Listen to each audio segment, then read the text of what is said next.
Hello, my curious learners. So once again, welcome back to your own learning platform, Learn Forward. And I'm right here with your grammar book, The Grammar Hub for Grade 8 by Feathercap. You learned about determiners in the previous session. Do you remember? So what are we going to learn today? This is chapter number 3 of your book, in which we'll be learning about pronouns. You know what are pronouns? What are the different kinds of pronouns? So let's know more about them today. We have a recap exercise. Rewrite the following passage, replacing nouns by appropriate pronouns, and see wherever necessary. So you don't have to replace everywhere the noun here. You have to replace only where it is needed. So let's start reading. John, John. John heard somebody calling out John's name. So can you replace any noun here? This John. No, we are not going to replace this because we have to tell who heard. John, John, anybody can hear, right? So this John will not be replaced, children. Let's move ahead. Yes, John's name. This we can replace and it will be his name. Fine, but let me point it out here. His here is not the pronoun, children. It is an adjective. We have already done and we'll be doing ahead in this topic again, adjectives again. Then moving ahead, John hurried out of the room. Yes, now you can replace John by he. He hurried out of the room and yes, again he found that two old persons were standing in the courtyard of John's house. Perfect. We are going to change, replace this also to his house, right? Although it's not a pronoun. Either of the old persons had a stick in his hand. John was surprised to see that both of the old persons were trembling with fear as John's little Danny was barking at the old persons. Yes, we are going to replace this his. Okay. Now see why we are not replacing here. Because we have introduced some other people in the story, some old people in the story. So we have to make sure that who was surprised, right? So John was surprised. We will not replace this. That is why it is mentioned wherever necessary. You are not going to replace everywhere in the passage. Little Danny was barking at the old persons. Shut up, Danny. John scolded John's pet. So now here it can be shut up, Danny. He scolded his pet again. Fine. Then he asked the old man, whom do you want to see, gentle old man? Here it's already written. Pronoun is used. We are here to see our grandson John. Yes, here again we are not going to change because this is, they are referring to the name of their grandson, which is John. So this we are not going to replace, please. Whom my son took with himself in this country a decade ago. So they are looking because it has been 10 years. So they are looking for him. They cannot recognize John actually. When John heard the old man say this, tears began to roll on John's red cheeks. Now here again, no, you are not going to replace this John again because you have to make sure who heard, right? So when John heard the old man say this, tears began to roll down.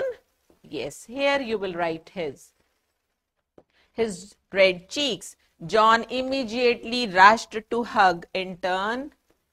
Yes, this will be replaced. He immediately rushed to hug in turn John's grandfather. So yes, will not say John's, will say his grandfather and grandmother and said, I am your John. So again here in place of John, you cannot say he, right? So what will he say? He'll say, I am your John. At last, John's grandparents have come. Yes, here we can replace at last his grandparents have come, right? So you have to just make sure where to replace the noun by the pronoun. Although everywhere we are using word related to John, sometimes Johns to show possession, but still we have not replaced each John with a pronoun, right? Just to mark the difference to make the story flow. Yes, so going ahead, we'll be starting with pronouns and the antecedents. What are pronouns? Let's define them again here. Pronouns are the words that replace nouns, right? So in the beginning, whenever you write, you give the noun, and whenever you have to repeat, you proceed with using pronouns in place of those nouns. Now, what is antecedent and what do you mean by pronouns antecedent agreement? Antecedent is the noun for which we use the pronoun. Okay, so antecedents are the words for which we are using pronouns. And what do you mean by pronoun antecedent agreement? Pronoun antecedent agreement means you have to make sure that the number, what the number of noun is, what the gender of noun is, and accordingly you have to select the pronoun. In fact, you have to take care of the person also. So person, gender and number, all these three things make difference. They must be taken care of when you are talking of the pronoun antecedent agreement. Let's see how. Suppose we have to follow some rules, like noun referring to both the sexes, that are referring to male as well as female. In that case, we use the masculine gender. Like we have every staff member. Now here we are talking of staff member. Staff member can be a male as well as a female. So here, because we are referring to both male as well as female, that's why we'll be using a masculine gender wherever we need. So how we read? Every staff member was asked to check his timetable. Why we are using singular here? Because we are talking about every, and you remember every is a distributive adjective. So this is used as, this is taken as singular, right? Now every student, when I talk of the class, student can be a girl, student can be a boy. So we are talking of both the genders. That means here also we will be using masculine gender in pronoun. So every student must submit his assignment by July 8th. So we have used the masculine gender in pronouns. Is that clear? Okay, let's move ahead. When we talk about everybody, anybody, somebody, everyone or no one, these always take singular pronouns. For example, everybody is doing his best. Now again, everybody, two things you have to consider here. Everybody can be a male as well as female. So we will be going for masculine gender, and because everybody takes the singular pronoun with it, so we are taking masculine gender, singular pronoun here. Everybody is doing his best. Same with anybody. Anybody in the department can check his records anytime he wants. So at both the places, we are using singular masculine gender. Right? Let's move to the next. When one antecedent is masculine and the other is feminine, see, that means we are talking of two antecedents, out of which one is masculine, the other is feminine. There also we prefer taking the masculine gender for using pronouns. Every man and woman. So see, we are talking about the male as well as female. Still will be using masculine gender. In the refugee camp had collected his ration by 5 o'clock. Fine. Every man and woman is supposed to vote according to his own judgment. So male is dominating here, right? All these 3 points are basically related to gender and the use of words like every, anybody, anyone, like that. Okay. Now coming to next, we have the indefinite pronoun one. To is changed. People change it to he, which is not correct, right? We say when one starts research, he should be prepared. No, we should not say like this. This he should be replaced. It should be one, not he here. So we should say when one starts research, one should be prepared for a life of hard work, because research needs a lot of hard work. So we should be mentally prepared for that hard work.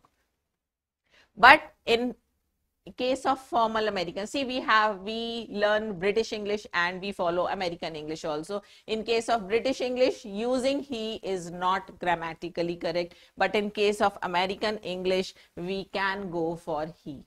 That is correct. Okay. Now pronouns agree with nearer of the two antecedents. Yes, that means if we are talking of two antecedents, the one which is nearer to the pronoun will be considered. She likes everything and everybody. Now here what we are talking about is everything which is living, non-living, and we are talking about everybody which is living. Now we have different pronouns for living and non-living, isn't it? What do you use for living? Yes, we use he and she in singular. And what do you use for non-living? That is it. Now, next you are going to use a pronoun, and which word is closer to that pronoun? Everybody. So, the relative pronoun used here is who is used for persons. So, we are using here who. She likes everything and everybody who reminds her of her brilliant achievements in the past. And if we are saying she likes anybody, anybody is living and anything is non-living. So now non-living word is closer to your pronoun. So we will be using which. And the better way is to use here that. We'll be learning ahead in relative pronouns, because that is used for both persons as well as non-living things, right? Which reminds her of her brilliant achievements in the past.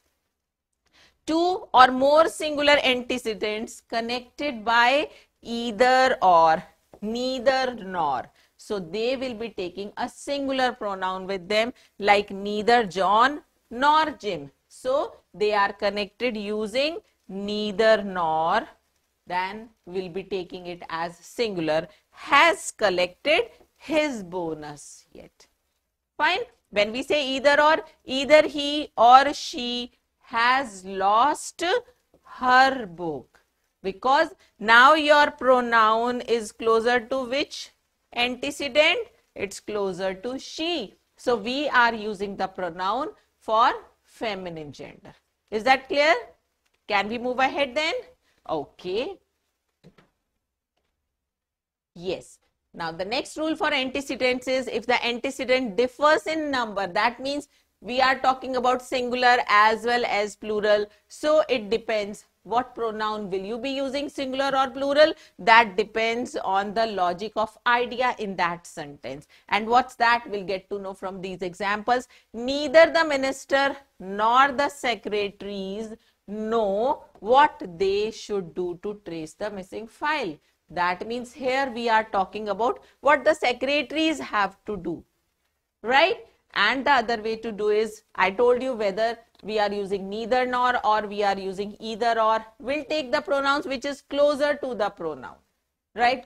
We'll consider the antecedent which is closer to the pronoun. So here secretaries is closer to the pronoun. We are taking it in plural form. If we say neither the secretaries nor the minister, now here we are talking about minister, which is antecedent closer to your pronoun. So we are considering the pronoun according to the later one, right? So the later here is singular. We are using singular pronoun. The later antecedent here is plural. So we are taking the plural. This happens when we are using neither nor or either or in the sentence to join the antecedents. Clear? Let's move to the next. If the antecedent begins with each of, either of, neither of, then we are talking about the this in antecedent in singular, in individuality, right? So we'll be using the singular verb also and the singular pronoun also. Each of them has done his best. See what rules we are following. We are talking about use of each. We are talking about them, and them can be male as well as female. So we will be using here the masculine gender in pronoun. Each of them has done his best. Neither of these students, again same, has finished writing his thesis. Fine. Now coming to the next rule, it says if the antecedent begins with none of, then what you have to do, children? If it goes with none of, you can use either of the pronouns. It can be used as singular, it can be used as plural also. Yes, we say none of these students have completed their assignment. See, it depends. If it is fill up type, it depends on many things. When you look at the verb, it says have. When you look at the object, it says plural. So we will be using here the plural form of pronoun. And if these things are singular, like we are saying none of these students, and we are saying has, the verb is singular. Assignment, that is also singular, the object is singular, and here we will be using singular pronoun. So with none of, both the pronouns, the singular as well as plural, are correct, right? If you are supposed to complete the sentence, you can use either way, but when it is fill up type, you have to take care of everything, like the verb, what does the verb say, singular or plural, or you can focus on the assignment, the object also. None of these students, because we are talking of them individually, so it cannot be that all of them individually are going to submit just one assignment. That means here also we are talking about plural, right? Let's move ahead. If the antecedent is a collective noun, so collective noun, it can be taken as a strength. If we are talking about the collective noun as a strength, we will be using it as one unit. So we will use singular pronoun. But if the collective noun itself is split up into pieces and it is actually denoting individuality of all the members of that collection, then we take plural noun. How? Let's see this example. The Board of Governors has now decided to publish its finding. Now here the group, the board, has collectively considered the findings of the group. So they are working as a group, as a union, as unity, right? So they are working on their strength. That is why we are using singular pronoun here and the singular verb also. They are as a group, they are one. So singular pronoun verb has, and we have used the singular pronoun its. But if they are, suppose they are considering themselves, or they are not united on one decision, that means they are working as individuals, not as a group. Fine. So if we have the Board of Governors want all facilities for themselves. Now here themselves we are using because each one is considered about one's own facilities, about one's own rights. Right? So that means they are not considered about anything else. They are focused on themselves. They are working as units, not as unity.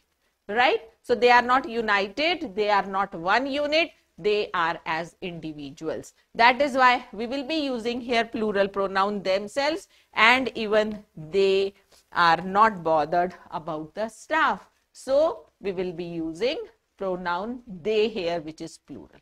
Understood?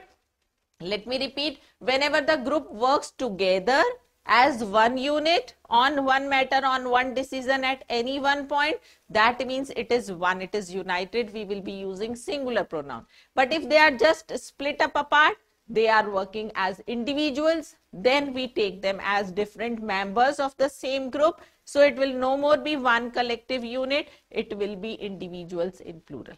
Understood? Let's move ahead now. Here's an exercise for you on pronouns and antecedents. Underline the pronouns and identify their antecedents in the following sentences. So, does Nikki know that she has to speak in the assembly tomorrow? Let us pick out the pronoun. Good. It is she. This is the pronoun. And what is she being used here for? What is the antecedent? Perfect. That is Nikki. So let us circle. We'll underline the pronouns and we will circle the antecedents. Next, we told Rahul that he had been selected to join our team. Yes, Rahul and he. Perfect. This is your pronoun and this is your antecedent. Good. Next, my neighbors have a noisy dog. It barks all night. Yes, the pronoun is it and dog is the antecedent. Not noisy dog, only dog. Next, if you see Ishan, give him this pen. You, but then we don't know what is you being used for. It is in general, we are talking to anybody in second person. So what is the other pronoun here? Him, give him. This is your pronoun and him here refers to Ishan. Yes, now you are right. So this is your antecedent. Coming to next, if the children have had breakfast, they can go to school. Oh, there is just one pronoun and the antecedent is children. Perfect. We called Rashmi several times, but she did not come. She, we don't know. We are just here. It refers to anybody in first person. So she is the pronoun and yes, Rashmi is the antecedent. Good. That means you have understood pronouns and antecedents. Let's move ahead and we'll be doing the different kinds of pronouns we have already done. Let's get started. The very first kind of pronouns is personal pronoun. What does personal pronoun mean?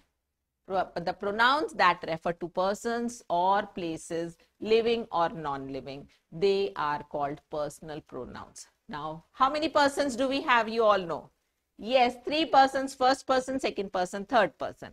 And before moving to the chart, we have a chart for pronouns. Let us recall that a pronoun can be used as a subject in the sentence. So it is called the subjective case. When it is used as object in the sentence, it is called objective case.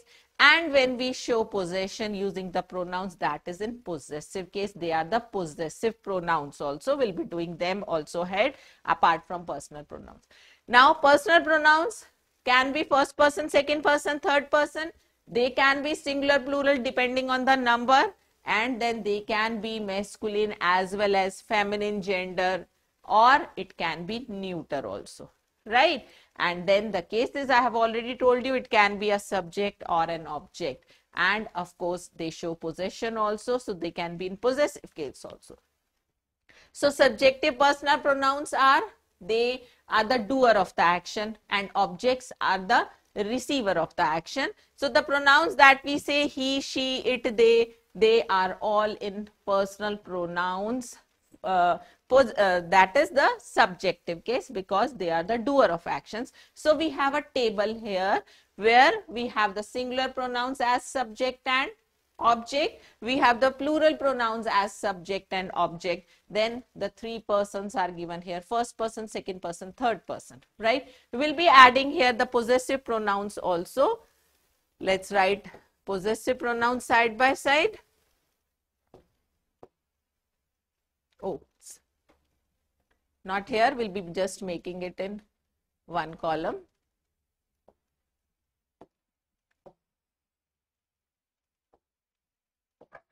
Yes. So the first person pronoun in singular is I as subject and plural becomes we, right?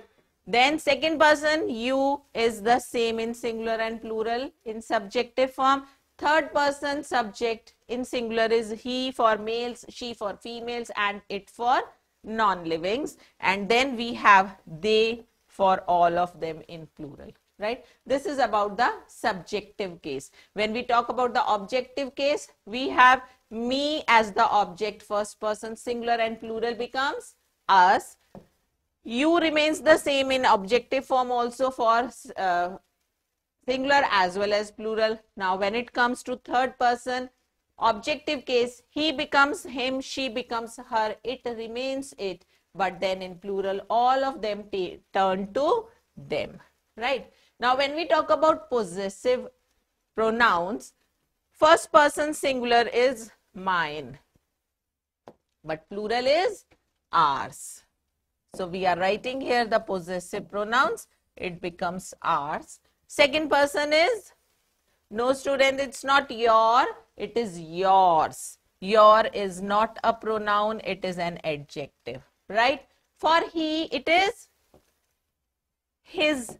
It's a pronoun also, it's an adjective also. We'll just learn the difference ahead. And then she, in possessive case, is hers, and there is no possessive case for it, right?